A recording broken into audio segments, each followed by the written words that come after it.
Hey there, truth seekers. I'm Larry Litton, your guide through the maze of modern politics and power dynamics on liberty, leadership, and lies. Each episode will challenge the narratives, expose the lies, and celebrate the leaders who champion true liberty. Get ready to question, learn, and maybe even change your mind. So let's dive into the truth together. Well, greetings, folks, from the last show before my bride and I traveled to Greece once again with some people from our church to walk in the footsteps of the Apostle Paul. I'll be taking a couple of weeks off once again from producing content for the podcast.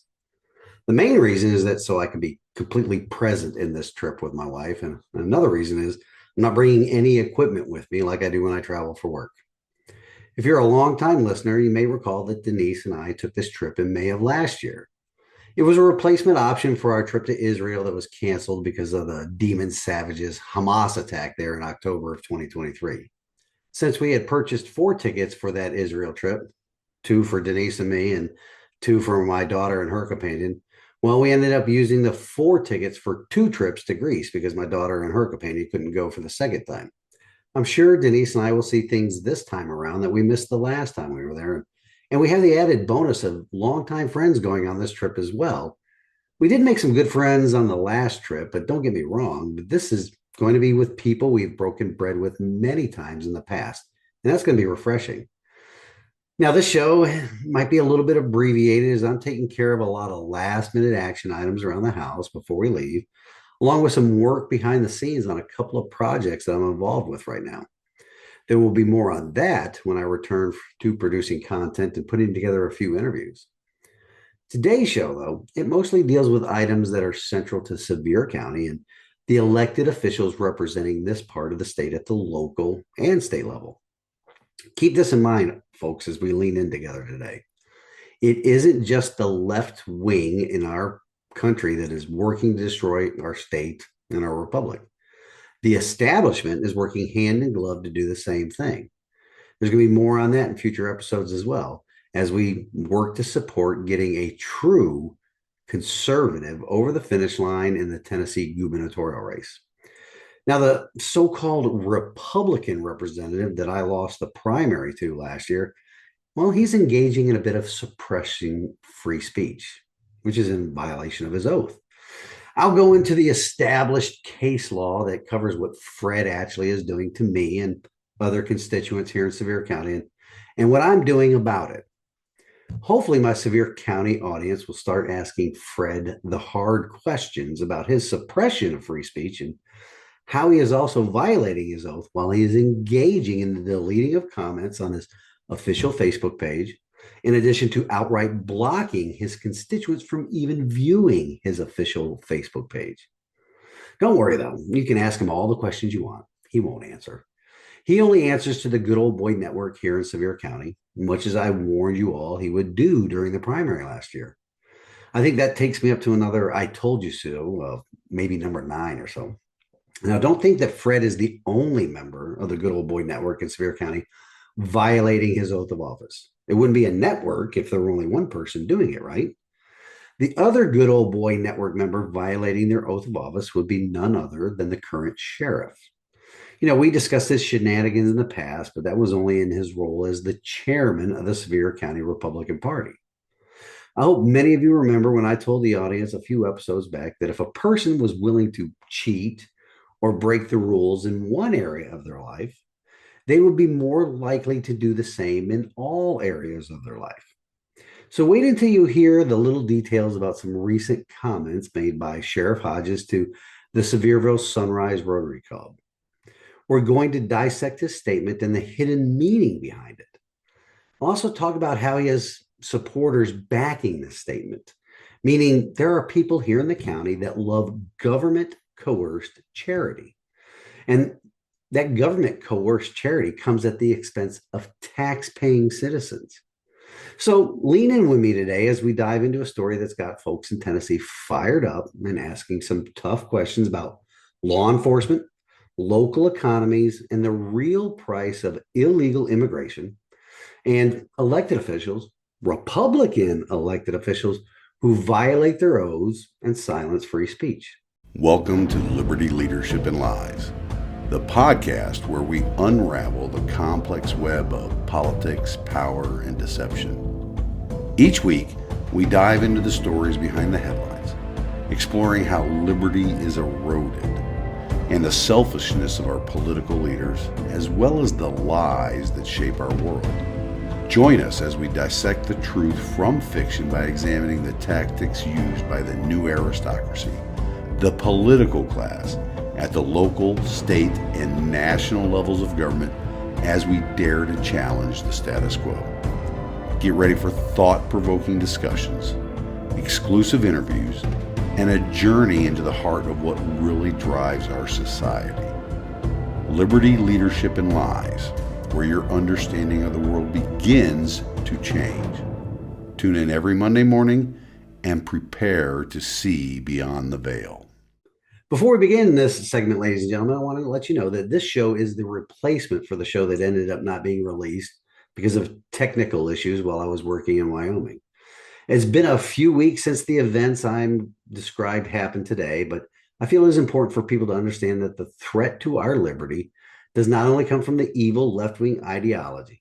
Our liberty is also threatened by those that claim the mantle of Republican to suit their needs. There's somebody else in Tennessee, two others that are doing that right now as well in the gubernatorial race. So folks, let's get into it. First, we're going to talk about Fred Ashley violating the First Amendment rights of his constituents by deleting comments and blocking individuals from even viewing his official Facebook page. Before I give you the details, I'm going to provide a bit of background on the case law that backs up my claim. So you see, back in 2014, a man named James Freed was appointed as the city manager of Port Huron, Michigan. He had maintained a personal Facebook profile since college, which he converted into a public page after reaching the friend limit. Now, on this page, Freed listed his official title, the city's website, City Hall's address, and a general city email for contacting him. The page featured a mix of personal posts and professional content for his position as an elected official. Now, Fred's page is the same. It is purely official. There's no official page before he ran for office, no personal page. Now, in March of 2020, amid the COVID-19 pandemic, Mr. Freed posted updates about the city's response, including restrictions and resource information. A man named Kevin Lindke, which was a local resident critical of the city's handling of the crisis, commented on these posts from multiple accounts, accusing officials of incompetence and corruption. Mr. Freed deleted Mr. Lindke's comments and eventually blocked him entirely, preventing further interaction with the page, much as Fred Ashley has done with me. Now, Freed also deleted or blocked comments from a few other critics. In April of 2020, Mr. Lindke filed a lawsuit against Freed in the U.S. District Court for the Eastern District of Michigan under 42 United States Code 1983, alleging that Freed's action violated his First Amendment rights by engaging in viewpoint discrimination in a public forum. The district court granted summary judgment in favor of Freed, ruling that his Facebook page was personal rather than official, and thus his actions did not constitute state action under Section 1983. Mr. Lindke, though, he appealed this to the U.S. Court of Appeals for the Sixth Circuit, which affirmed the district court's decision on March 31st, 2022, holding that Freed's social media activity was private and not attributable to the state. Now, Mr. Lindke, he sought a rehearing, which was denied. Then on December 29th, 2022, Lindke filed a petition for a writ of certiorari with the U.S. Supreme Court. After several extensions and briefs in opposition, the court granted certiorari on April 24th, 2023, to address this question: whether a public official's social media activity constitutes state action only if the official used the account to perform a governmental duty or under the authority of their office. Now, briefs were filed between June and August of 2023, with numerous amicus curiae briefs submitted by groups including the ACLU, Electronic Frontier Foundation, NetChoice, and the U.S. Solicitor General. Oral arguments were held on October 31st, 2023, during the court's 2023 to 2024 term. And alongside a related case, which was O'Connor Ratliff versus Garnier. And then on March 15th, 2024, the Supreme Court issued a unanimous 9-0 decision. You can hardly ever get a unanimous decision by the Supreme Court, but it was authored by Justice Amy Coney Barrett, vacating the Sixth Circuit's ruling and remanding the case. The Supreme Court established a two-part test for determining state action in such cases. First, a public official's social media blocking constitutes state action under Section 1983 if the official, one, possessed actual authority to speak on behalf of the state on the matter, and two, purported to exercise that authority in the relevant posts. The decision emphasized that labels, personal versus official, are not dispositive. Instead, courts must examine the substance of the authority and its exercise. And since Fred has nothing personal and always speaks on behalf of the state and what his actions are and his official visits and handing out plaques and stuff are, it's only official business as a state representative in the Tennessee General Assembly. He has infringed on the constitutionally protected First Amendment rights of his constituents. So I ended up submitting an open records request to Fred, and he, of course, punted it over to the General Assembly record holder to answer, which is dodging the request because the General Assembly is not the record holder for actions taken by him and his social media team. The record holder of the General Assembly informed me that they're not the record holder for items I requested, which I acknowledge because it's Representative Fred Ashley's page, and he's the record holder for it and anything that has to do with posting on it. And that is the stage we are in right now after the state informed me that I can pursue other matters now since he has failed to respond. Other people in Sevier County have informed me that they've reached out to Mr. Ashley and asked him why he's blocking constituents, and the typical response is given, which is no response at all. Because Fred doesn't answer to the voters in this district, only to the good old boy network. I had AI analyze Fred Ashley's page to see if it meets the criteria outlined in the Supreme Court case that I mentioned earlier. And this is what it came back with. The Linkey versus Freed test determines if social media activity constitutes state action, making the account a public forum subject to First Amendment restrictions on blocking or deletion. Now, on the actual authority to speak on behalf of the state, as a Tennessee state representative elected in November 2024, Mr. Ashley has inherent authority under state law to communicate about legislative matters, grants, public policy, and constituent services. Now, this prong, it's satisfied, as his role grants him authority to inform the public on General Assembly actions. Now, on the case of purporting to exercise that authority, his post clearly exercised this authority by announcing legislation, securing and publicizing state funding, providing official public service updates, talking about the real ID requirements, and highlighting his role in state events such as the swearing in and education advocacy.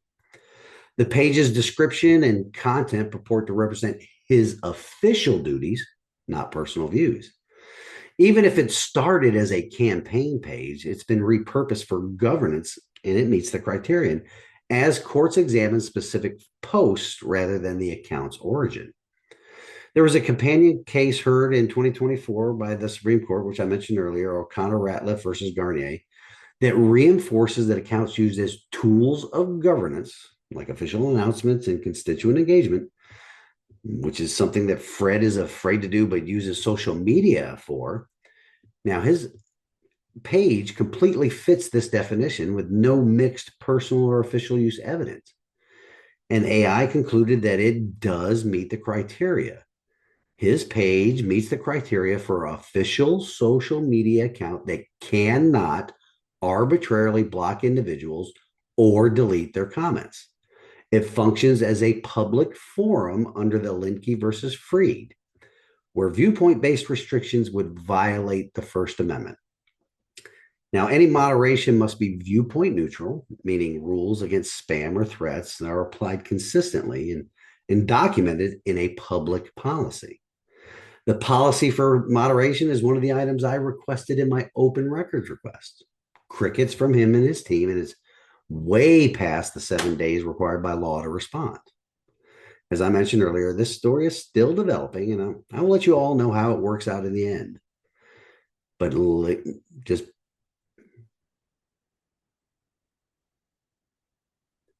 but trust me, this isn't the end of it, as I've let Fred know. Now, stick with me through this upcoming break, and I'll discuss another one of the Sevier County establishment cronies. I'll be right back.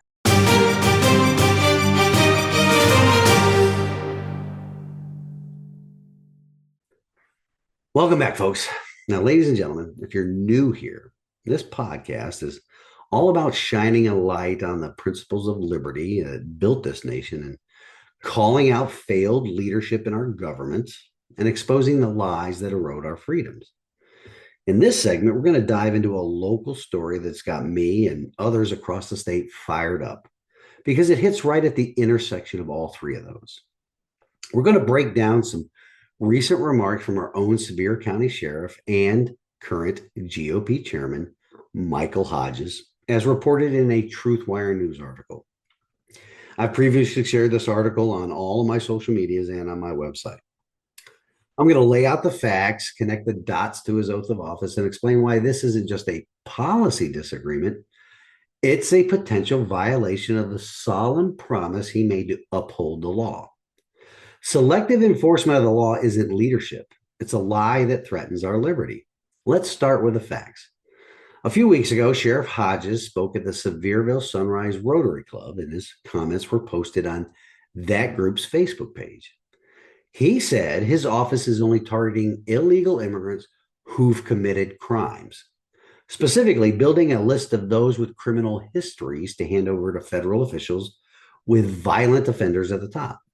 Sounds reasonable on the surface, right? I mean, that's what the Trump administration sought to or announced that they were doing, but they're also gathering up just regular illegal aliens, but prioritizing the bad guys. But then Sheriff Hodges drops this bombshell, quote, "If we removed every illegal immigrant in Sevier County, we'd shut down this economy," unquote. And he followed up with this, quote, "We are not looking to empty this county, I promise you," unquote.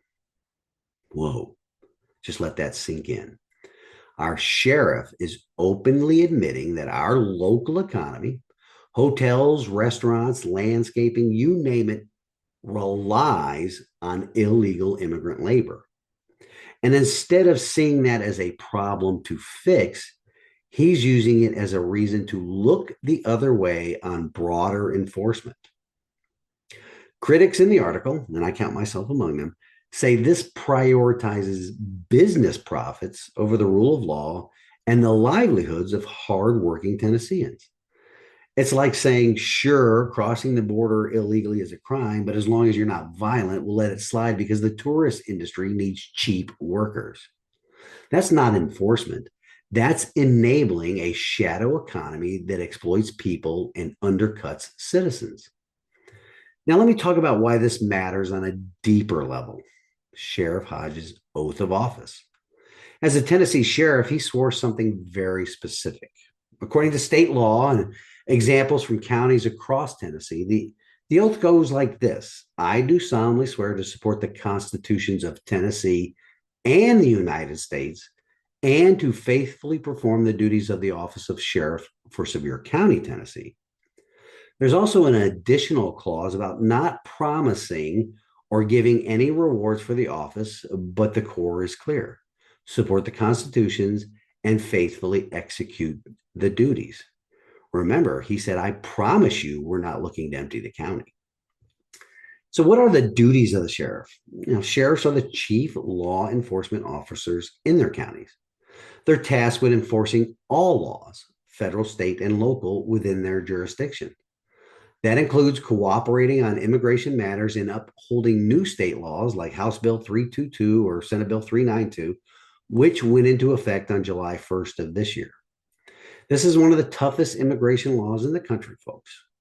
It makes human smuggling a Class E felony if you're transporting or concealing 10 or more adults or 5 or more minors for financial gain while hiding them from law enforcement.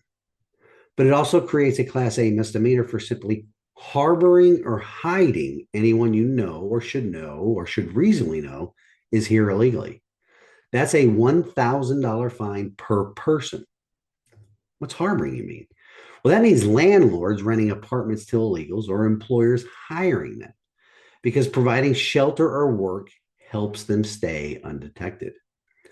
The law's intent is to demagnetize Tennessee, making it harder for illegal immigrants to live and work here, deterring trafficking and protecting our communities.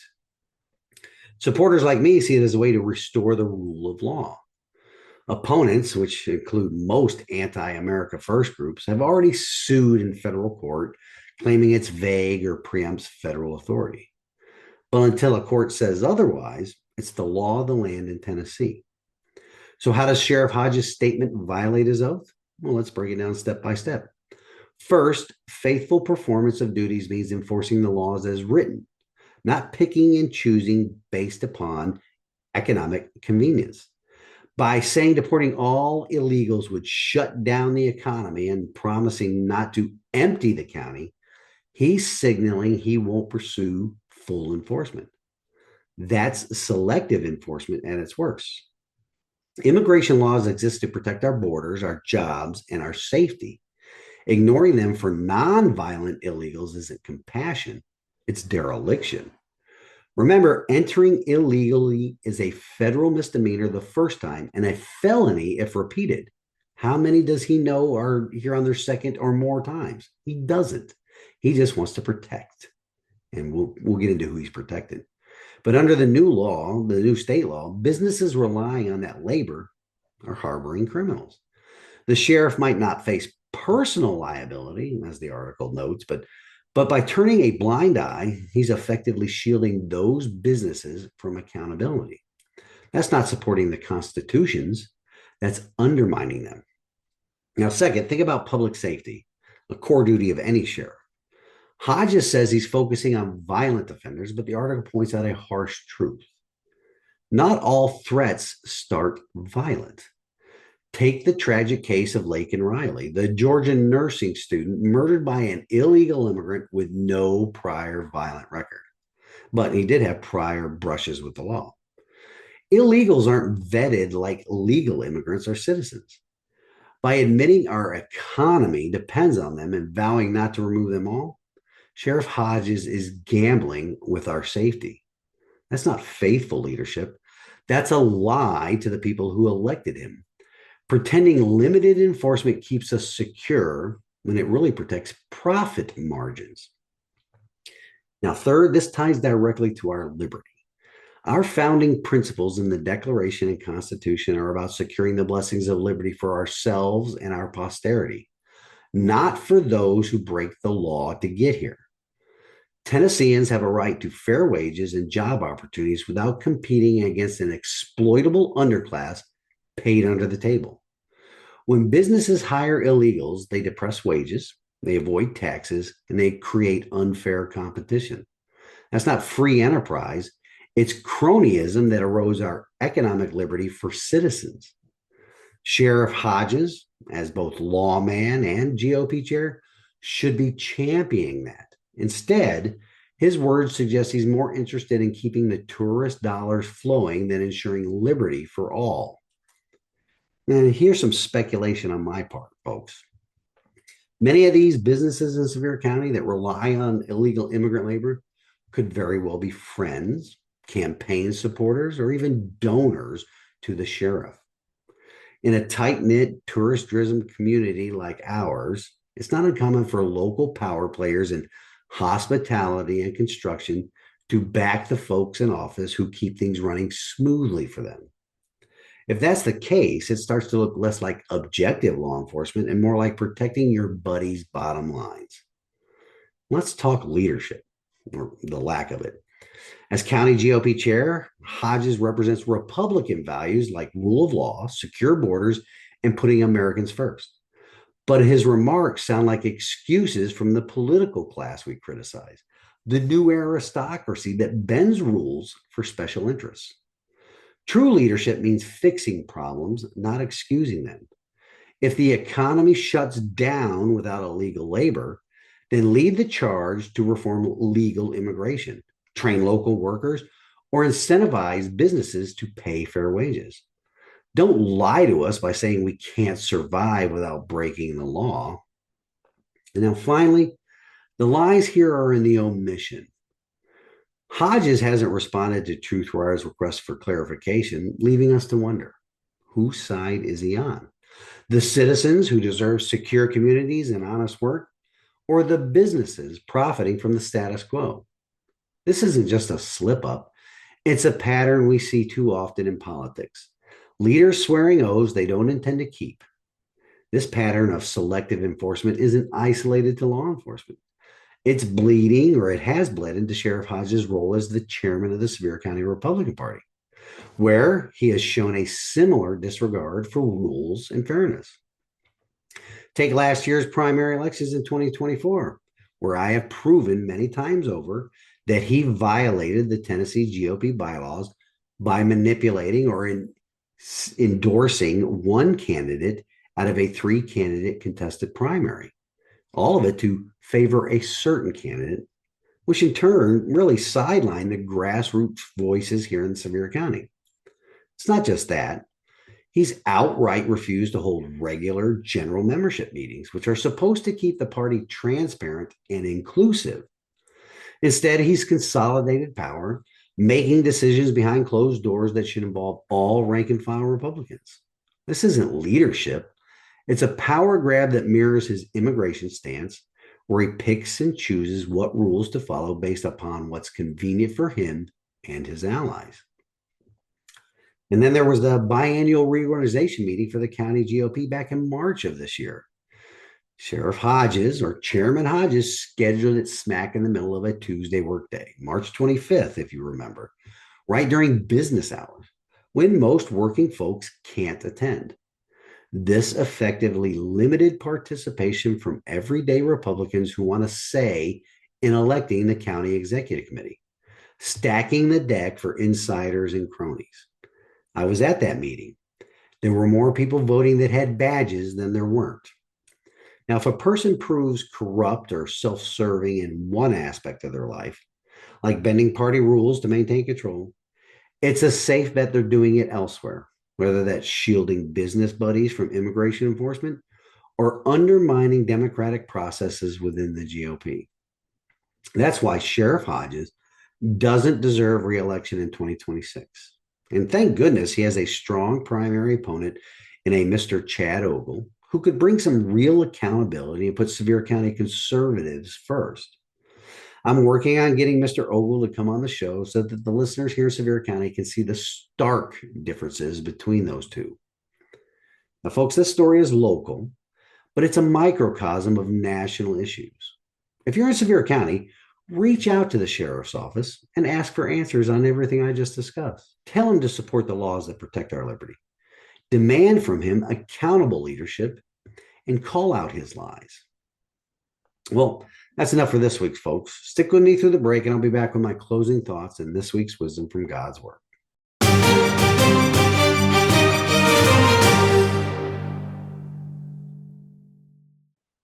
Welcome back, folks. As we wrap up this episode of the podcast, let's tie it all together. We've exposed how local leaders like State Representative Fred Atchley are trampling on our First Amendment rights by silencing dissent on what is clearly an official platform, dodging accountability through stalled open records requests, and hiding behind the establishment.